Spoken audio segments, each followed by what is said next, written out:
क्या एक गाड़ी सिर्फ लोहे और इंजन का ढांचा होती है, या कभी-कभी वो इतिहास की एक पहेली बन जाती है?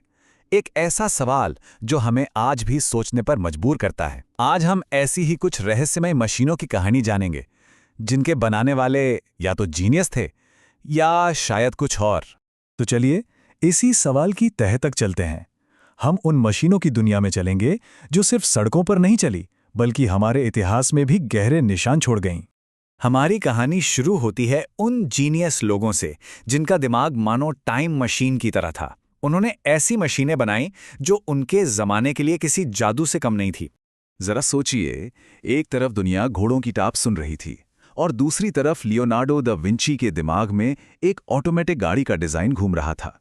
और जब दुनिया भाप के इंजन पर ही हैरान हो रही थी, तब हैरी आर्मस्ट्रॉन्ग एक ऐसी हाइब्रिड कार बना रहे थे जिस पर आज की गाड़ियां भी गर्व करें। ये समय से आगे नहीं, बल्कि समय के पार सोचना था।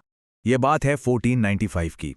दा विंची ने एक ऐसी मशीन डिजाइन की जिसे पहले से प्रोग्राम किया जा सकता था और वो अपने आप चलती थी, कॉइल्ड स्प्रिंग्स की पावर से। लेकिन सवाल यह है, आखिर क्यों?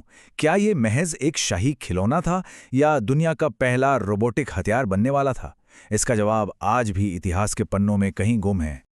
अब सुनिए, 1896 में हैरी आर्मस्ट्रॉन्ग ने भविष्य की कार बना दी थी। इसमें पेट्रोल इंजन भी था, इलेक्ट्रिक मोटर भी और बैटरी भी।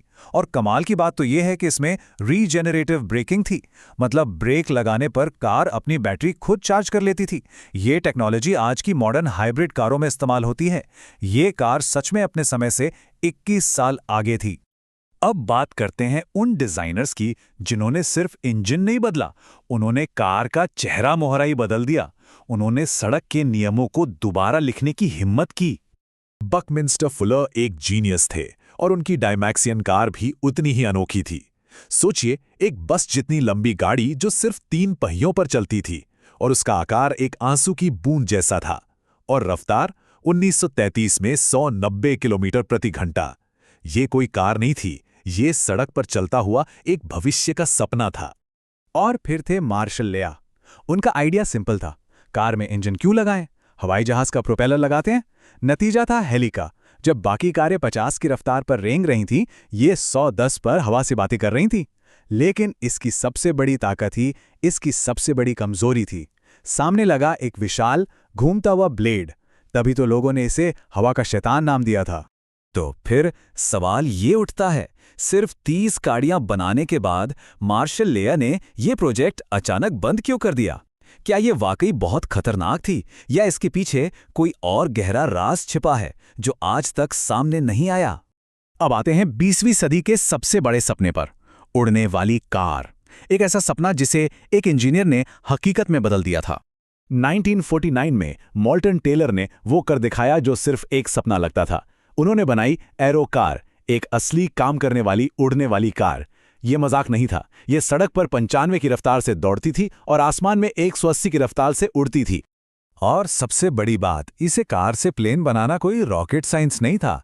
बस एयरपोर्ट पहुंचो, कुछ ही मिनटों में पंख खोलो, पूंछ लगाओ और बस 5 मिनट के अंदर उड़ने के लिए तैयार। उड़ने वाली कार तो एक बात थी, लेकिन कुछ लोगों ने तो ऊर्जा के सोर्स को ही चुनौती दे दी। चलिए अब उन गाड़ियों की दुनिया में चलते हैं जो पेट्रोल से नहीं बल्कि रहस्यों से चलती थी। सोचिए जरा, दूसरे विश्व युद्ध में जब पेट्रोल मिलना बंद हो गया तो लोगों ने जुगाड़ निकाला, वुड गैसिफिकेशन। गाड़ी के पीछे एक भट्टी लगा दी, उसमें लकड़ी जलाई और उसी से निकली गैस से गाड़ी चला दी। मतलब एक चलती फिरती मिनी फैक्ट्री। लेकिन सबसे बड़ा ऊर्जा का रहस्य तो निकोला टेस्ला के नाम है। 1931 में उन्होंने एक शानदार लग्जरी कार ली और उसका दिल यानी पेट्रोल इंजन ही निकाल फेंका। और उसकी जगह क्या लगाया? एक इलेक्ट्रिक मोटर और एक छोटा सा डब्बा जिसमें कुछ वैक्यूम ट्यूब थे। और सबसे हैरान करने वाली बात, कोई बैटरी नहीं, एक भी नहीं। तो अब ये पहेली सुनिए, एक कार जिसमें ना पेट्रोल है ना बैटरी, वो 1 हफ्ते तक 90 किलोमीटर प्रति घंटे की रफ्तार से बिना कोई आवाज किए कैसे चली? ऊर्जा आखिर आ कहां से रही थी? ये एक ऐसा सवाल है जिसका जवाब टेस्ला अपने साथ ही ले गए। टेस्ला की कार अगर एक पहेली थी तो नाजी जर्मनी में कुछ ऐसा बन रहा था जो एक डरावना सपना था। डी ग्लॉके या द बेल।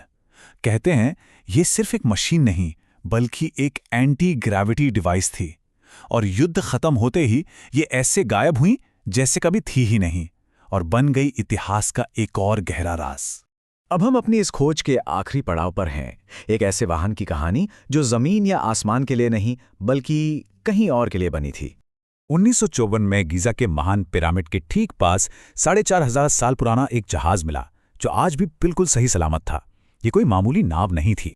इसे बनाने में लकड़ी के 1224 टुकड़े लगे थे, और कमाल की बात यह है कि उन्हें जोड़ने के लिए एक भी कील का इस्तेमाल नहीं हुआ। 4,500 साल पहले ये कारीगरी नहीं, जादू लगता है। तो इस जहाज का असली मकसद क्या था? प्राचीन मिस्र के लोगों का मानना था कि ये कोई आम नाव नहीं बल्कि एक आध्यात्मिक स्पेसशिप थी।